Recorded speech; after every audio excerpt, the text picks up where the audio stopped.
Prompt refinement and iteration one of my favourite topic, అలాగే one of the important topic in the whole series. మన prompt engineering series లో ఇది చాలా important topic. ఇది మీరు already regular life లో use చేస్తున్నారు, బట్ కొన్ని మోడిఫికేషన్స్ చేసుకుంటే మీరు ఏఐని ఆడుకోవచ్చు అనమాట.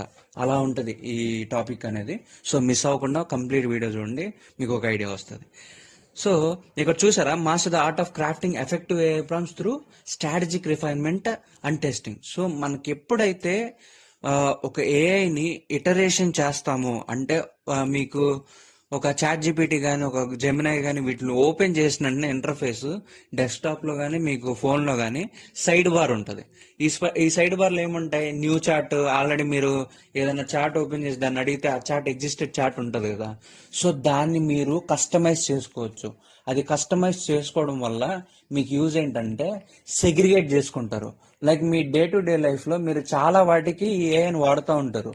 సమ్ స్టూడెంట్స్ అయితే ఎడ్యుకేషన్ పర్పస్ వాడతారు, లేదంటే ఒకవేళ మీకు హెల్త్ ఇష్యూస్ వస్తే ఒక టాబ్లెట్ ఉంది, ఆ టాబ్లెట్ ఎంతవరకు యూజ్ అవుతుంది అని తెలుసుకోవడానికి, లేదా హెల్త్ డైట్ మెయింటైన్ చేయడానికి, లేదా డే టు డే లైఫ్ ని ఒక టైం టేబుల్ ఫార్మాట్ లో క్రియేట్ చేసుకోవడానికి, ఇలా చాలా వాటికి, ఈవెన్ డెవలపర్స్ అయితే కోడింగ్ కి, ఇలా ఒక్కొక్కరు ఒక్కొక్క దానికి వాడతారు కదా. సో ఈ చాట్ ని మనం కస్టమైజ్ చేసుకుంటే మనకి యూజ్ ఏంటంటే, ఫర్ ఎగ్జాంపుల్ మీకు ఒక స్టూడెంట్ అయ్యింది, ఒక 5 సబ్జెక్ట్స్ ఉన్నాయి మీకు. ఆ 5 సబ్జెక్ట్స్ ని మీరు 5 చాట్స్ గా డివైడ్ చేసుకొని ఒక్కొక్క చాట్ లో ఆ సబ్జెక్ట్స్ రిలేటెడ్ స్టఫ్ ఇచ్చారనుకో, మీకు ఆ చాట్ లో ఏమవుతుందంటే మీ డేటా ఎవాల్వ్ అవుతుంది. అంటే మీ ఏ అసిస్టెంట్ ఆ డేటాను తీసుకొని పూర్తిగా దాని మీద నాలెడ్జ్ అనేది తెచ్చుకుంటుంది. నాలెడ్జ్ అని తెచ్చుకొని మీ ఎక్స్పెక్టెడ్ గా ఏం అవుట్పుట్ కావాలనుకుంటున్నారో అది ఇవ్వడానికి ఎక్కువ ఛాన్సెస్ ఉంటుంది అనమాట. సో ఇలాంటి ప్రాసెస్ ఈ ప్రాంప్ట్ రిఫైన్మెంట్ లో, ఇటరేషన్ లో జరుగుతుంది. So let's get in the video. అసలు ఫస్ట్ ప్రాంప్ట్ ఎందుకు ఫెయిల్ అవుతుంది ఇక్కడ ఉంది. Why first prompts often fail. ఎందుకు ఫెయిల్ అవుతుంది అంటే మన మైండ్ లో ఒకటి ఉంటుంది, బట్ అది ఏ మైండ్ లో కూడా అలాగే ఉండాలని లేదు కదా. సో అదేంటంటే చాలా నెంబర్ ఆఫ్ డేటా ఉంటుంది, దాంట్లో ద బెస్ట్ ఇస్తుంది, కానీ మనం ఎక్స్పెక్టెడ్ అనేది ఇవ్వదు ఎప్పటికీ. మనం ఎక్స్పెక్టెడ్ అది ఫస్ట్ ప్రాంప్ట్ ఇవ్వదు. అంటే వెళ్ళే కొన్ని మీరు సాటిస్ఫై అయ్యేటట్టు ఉంటుందేమో, కానీ ఫస్ట్ ప్రాంప్ట్ లోనే మీరు ఎగ్జాక్ట్ గా ఏమనుకుంటున్నారో అది ఇవ్వలేదు. ఎందుకు ఇవ్వలేదంటే, ఒకటి lack of specificity and context. Without clear direction AI models make assumptions that may not match your needs. Yeah, ఇప్పుడు మనం అడిగేది ఒక క్లారిటీ లేకపోతే ఏమవుతుంది అంటే, అది కొన్ని అజంప్షన్స్, అంటే ఆల్రెడీ దాని దగ్గర డేటా ఇచ్చుంటారు కదా. మీలాగే కొంతమంది అడిగేసి ఉండొచ్చు ఆల్రెడీ అదే క్వశ్చన్, లేదంటే ఆ టాపిక్ మీద ఆల్రెడీ దాని దగ్గర డేటా ఉండొచ్చు. అదేం చేస్తుందంటే మనం అనుకున్న థాట్ ప్రాసెస్ కి మ్యాచ్ చేయకుండా అది ఒకటి ఫిక్స్ చేసేసేసి దాంట్లో మీరు ఇది వాడుకోండి అని చెప్పి మనల్ని అజ్యూమ్ చేపిస్తుంది ఇలా వాడుకున్నాను. కానీ మనం మన దాని మీద స్టిక్ ఆన్ అయ్యి మనం దానికి ఇటరేషన్ ప్రాసెస్ లో డేటా ఇస్తా ఉంటే అది మన మైండ్ సెట్ లోకి అటాచ్ అవుతుంది. ఓకే, ఇతని రిక్వైర్మెంట్ ఇది, దీనికి నేను ఇదే ఇవ్వాలని చెప్పి ఆ ఎజంప్షన్స్ అన్ని వదిలేసేసి మన మైండ్ సెట్ కి అటాచ్ అవుతుంది అనమాట. సో కామన్ ఫిట్ ఫాల్స్ ఏం జరుగుతాయి అంటే, vague instruction that leave too much open to interpretation, missing context ఉంటుంది, specific situation or goals, no constraints to guide the output format or length. So సరైన guidance లేకపోకుండా మనం చేయలేము అనమాట. What is prompt refinement? అసలు ప్రాంప్ట్ రిఫైన్మెంట్ అంటే ఏంటంటే, first attempt basic ఐడియాతో మీరు ఇచ్చారు, దాని తర్వాత మీకు అది ఇచ్చిన అవుట్పుట్ బట్టి ఒక అనాలిసిస్ వచ్చింది, ఏది అంటే లైక్ ఏది గుడ్ ఏది బ్యాడ్ అనేది తెలిసింది, దీంట్లో ఏం వీక్నెస్ ఉంది, దీనికి ఏం యాడ్ చేయాలని. అప్పుడు ఏం చేస్తాం మనం, నెక్స్ట్ ఇచ్చే ప్రాంప్ట్ లో మంచిగా అది ఏదైతే ల్యాక్ ఆఫ్ అయిందో అవన్నీ యాడ్ చేసేస్తాం. కాబట్టి ఏమవుతుంది, క్లారిటీ వస్తుంది, దానికి ఒక కంటెక్స్ట్ వస్తుంది, కన్స్టెన్స్ ఏంటో తెలుస్తాయి. Next testing, evaluate and repeat if needed. So second prompt లో కూడా మీరు ఎక్స్పెక్ట్ చేసిన అవుట్పుట్ రాలేదనుకోండి, ఏం చేస్తారు, నెక్స్ట్ ప్రాంప్ట్ ఇస్తారు. ఆ నెక్స్ట్ ప్రాంప్ట్ మీకు ఇంకా రిఫైన్ అవుతుంది, అది కూడా మీకు వర్క్ అవ్వలేదు అనుకోండి, ఫోర్త్ ప్రాంప్ట్ కి వెళ్తారు. అప్పుడు మీకు ఆల్మోస్ట్ మీకు ఆ రిఫైన్మెంట్ అనేది ఎక్కువ అయిపోద్ది అనమాట. ఇలా రిపీట్ చేసేదాన్ని ఇటరేషన్ అంటారు. ఈ రిపీట్ చేసేటప్పుడు ప్రాంప్ట్ మీరు డెవలప్ చేస్తూ ఉంటారు కదా, దాన్ని రిఫైన్మెంట్ అంటారు. సో ఇలా ఉంటుంది అనమాట ప్రాంప్ట్ రిఫైన్మెంట్ అంటే. Why iteration is essential? So iteration అనేది మనకి ఎందుకు అంత రిక్వైర్మెంట్ అంటే, బెటర్ రిజల్ట్స్ కోసం, డీప్ అండర్స్టాండింగ్ కోసం, ఆప్టిమైజేషన్ కోసం. సో మీరు ఇక్కడ చూడండి, each iteration gets you closer to exactly what you need. So ఎప్పుడైతే మీరు ఎక్కువ ఇటరేషన్స్ చేస్తున్నారో అంటే మీకు కావాల్సిన అవుట్పుట్ ఏమో చాలా పెద్దది, బట్ ఒకే అవుట్పుట్ లో అంత పెద్ద రీచ్ అనేది అవుట్పుట్ అనేది రాదు. ఫర్ ఎగ్జాంపుల్ కోడింగ్ చేసే వాళ్ళు చేసే మెయిన్ తప్పు ఏంటంటే, అంటే ఇప్పుడు స్టూడెంట్ లెవెల్ ఉన్నప్పుడు ఎప్పుడైతే మీరు కోడింగ్ చేస్తా, లైక్ ఇప్పుడు మీరు ఒక వెబ్ డిజైనింగ్ తీసుకోండి, ఒక స్టాటిక్ వెబ్సైట్ మీరు డెవలప్ చేస్తున్నారు అనుకోండి, మీరు ఆ కోడ్ దాన్ని అడుగుతారు, రిక్వైర్మెంట్ నాకు ఇది, సో నాకు వెబ్సైట్ ఇవ్వండి అని చెప్పేసి అడిగితే అది ఇస్తుంది. బట్ మీరు ఎక్స్పెక్ట్ చేసినట్టు నార్మల్ గా మీకు గూగుల్లో కనిపించే వెబ్సైట్స్ ఉన్నట్టు ఉంటుందా? ఉండదు. ఎందుకు? ఎందుకంటే ఫస్ట్ ఇటరేషన్ లోనే దానికి అన్ని తెలిసిపోవు కదా, నీ మైండ్ లో ఏముంది, దాన్ని ఎలా విజువలైజ్ చేయాలనుకుంటున్నావు, ఏ కలర్ కాంబినేషన్స్ కావాలనుకుంటున్నావు, ఇమేజెస్ ఎలా యాడ్ చేయాలనుకుంటున్నావు, ఈ నీ కంటెంట్ ఎలా ఉండాలనుకుంటున్నావు, ఇవన్నీ దానికి తెలియదు.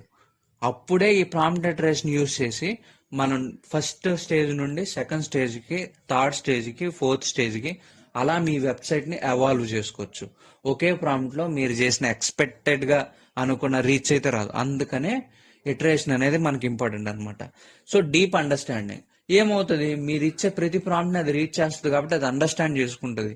ఓకే, తన రిక్వైర్మెంట్ లో ఇది కూడా యాడ్ అయితేనే బాగుంటదని ఇతను అనుకుంటున్నాడు అని చెప్పేసి దాని మైండ్ సెట్ లో కూడా, ఐ మీన్ దాని డేటా సెట్స్ లో కూడా ఈ కొత్త ఇన్ఫర్మేషన్ యాడ్ చేసుకుంటది. ఈ మనిషి ఎలా అనుకుంటున్నాడు అవుట్పుట్ అనేది కూడా యాడ్ చేసుకుంటది అనమాట. ఆప్టిమైజేషన్.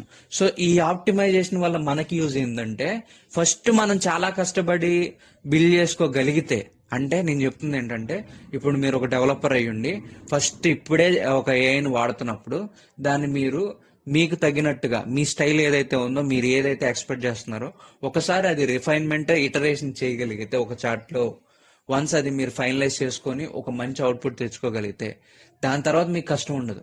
ఎందుకంటే మీ చార్ట్ అది ఆల్రెడీ ఎవాల్వ్ చేసుకుంది కాబట్టి మీరు నెక్స్ట్ అడిగే ఏదైతే project requirement or something else ఏదైతే ఉంటుందో దానికి మీకు ఆల్మోస్ట్ మీరు ఎక్స్పెక్ట్ చేసే విధంగా అది డిజైన్ చేయగలుగుతుంది అనమాట. సో అలా ఈ ఇటరేషన్ అనేది యూజ్ అవుతుంది. Next, common problems in week prompts. మనకి మెయిన్ గా కామన్ ప్రాబ్లమ్స్ ఏముంటాయంటే, ఇక్కడ చూడండి, రైట్ సంథింగ్ అబౌట్ డాగ్స్ అన్నాం. అక్కడ ఏంటి పర్టికులర్ మెన్షన్ చేయాలి, డాగ్స్ అని చెప్పేసాం. అప్పుడు ఏమైంది, జనరల్ గా ఇచ్చేస్తుంది. అలాగే ఇక్కడ no direction on what aspect or purpose అనమాట. Next, missing context. So concept ని ఎక్స్ప్లెయిన్ చేయకోకుండా జస్ట్ అడిగామనుకోండి, జనరల్ గా అడిగామనుకోండి, మనకి నచ్చినట్టు ఇవ్వదు, unclear format. So these are all somethings for weak prompts అనమాట. Next, improving vague prompts. So weak prompt ని ఎలా ఇంప్రూవ్ చేయాలి అంటే, దానికి స్పెసిఫిక్ ఇన్స్ట్రక్షన్స్, డీటెయిల్డ్ గా ఒక స్ట్రక్చర్ ఫార్మేట్ డిజైన్ చేయగలిగితే మనకి ఏదైతే ఈ వీక్ ప్రాంప్ట్స్ ఉన్నాయో అవి స్ట్రాంగ్ ప్రాంప్ట్స్ చేసుకోవచ్చు. అప్పుడు కూడా మనకు అవుట్పుట్ అనేది చాలా స్ట్రాంగ్ వస్తుంది అనమాట. ఇక్కడ చూడండి, improving prompts with context. Context లో కూడా మనం ప్రాంప్ట్ ని ఇంప్రూవ్ చేయాలి. ఏం చేయాలి, బ్యాక్గ్రౌండ్ ఇన్ఫర్మేషన్.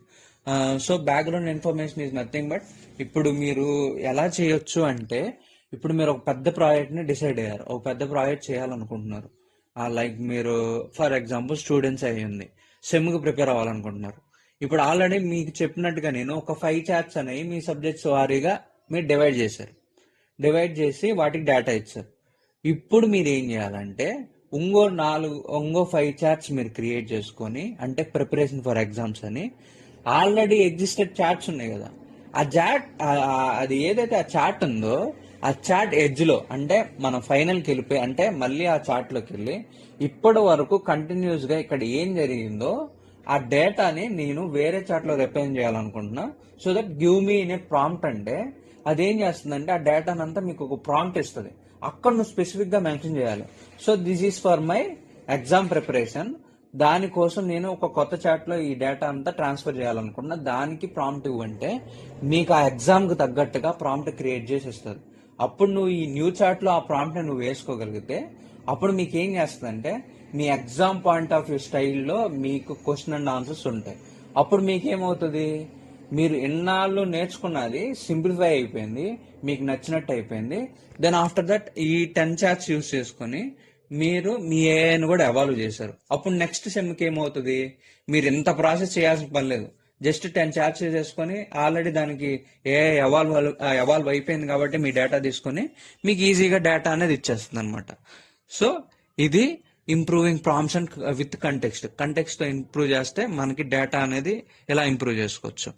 సో కన్స్ట్రెయిన్స్ ఇక్కడ చూడండి, కన్స్ట్రెయిన్స్ ఇస్ నథింగ్ బట్ మనం ఎంత ఇవ్వాలనుకుంటున్నాం, ఎంత లెవెల్లో ఇవ్వాలనుకుంటున్నాం. ఇక్కడ చూడండి లెంత్ ఏముంది, 200 watts కి లిమిట్ పెట్టారు. ఫార్మెట్ అది టేబుల్ కానీ లేదంటే బుల్లెట్ పాయింట్స్ లో కానీ అలా ఇవ్వాలని. Scope focus only on X and include Y, don't include Y అంటే ఎక్కువ దీని మీద ఫోకస్ చేయి, అవి వద్దు, అవి నీడేం లేదు అలా చెప్పడం అనమాట. టోన్ ప్రొఫెషనల్ లాంగ్వేజ్ లో ఉండాలి, ఎందుకంటే ChatGPT ఇచ్చే కంటెంట్ మనకు ప్రొఫెషనల్ గా లేకపోతే ఈజీగా ఐడెంటిఫై చేయొచ్చు ఇది ChatGPT content, a generated content అని చెప్పేసి. సో అలా అనమాట. ఆ constant act as a guardrails ensuring that AI produce exactly what you need without unnecessary context.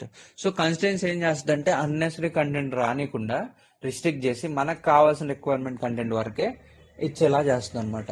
అలాగే ఈవెన్ మనం యూజ్ చేసుకునేటప్పుడు కూడా ఈ కన్స్టెంట్స్ అనేది ఫార్మెట్ మనం యూజ్ చేసుకుంటే మనకి ఎక్స్ట్రా కంటెంట్ అంటే మనం ఎక్స్పెక్ట్ చేసిన కంటెంట్ ఒకటి, బట్ దాంట్లో త్రూ అవుట్ వెళ్ళిపోద్ది.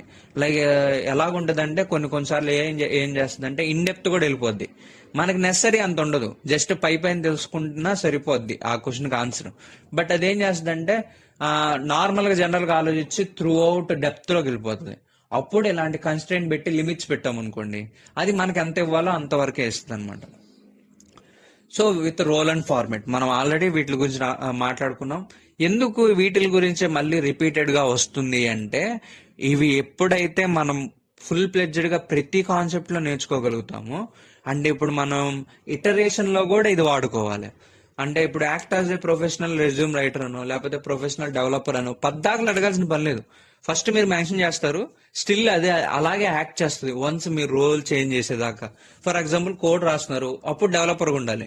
కోడ్ అయిపోయింది, నెక్స్ట్ ఏమవ్వాలి, అదే చాట్ లో మీరు ఆ రోల్ నుండి ఎక్స్చేంజ్ చేసి దేనికి మారాలి, టెస్ట్ చేయాలనుకుంటే టెస్టర్ గా మార్చండి దాన్ని, అప్పుడు అది బగ్స్ ఐడెంటిఫై చేస్తుంది. నెక్స్ట్ డిప్లాయ్ చేసేటప్పుడు ఒక డెవాప్స్ సంథింగ్ లాగా మార్చేసేస్తాం అనుకోండి, అప్పుడు అది చేంజ్ చేస్తుంది. అలా చేంజ్ చేసి మనకి అవుట్పుట్ ఇస్తుంది. సో రోల్స్ అలా ఎక్స్చేంజ్ చేసుకోవచ్చు. అంటే ప్రతి స్టేజ్ లో ఇవి ఉంటాయి, బట్ వీటి అప్డేషన్స్ అనేవి ఉంటాయి. అంటే మనం ఇది వరకు స్ట్రక్చర్డ్ ప్రాంప్ట్ లో అసైనింగ్ రోల్ అంటే ఒకదానికే చూసాం, బట్ ఇక్కడ ఏం చేస్తున్నాం, ఇటరేషన్ లో నెంబర్ ఆఫ్ రోల్స్ అనేవి చేంజ్ చేసుకుంటూ ఉంటున్నాం. ఇలా అనమాట.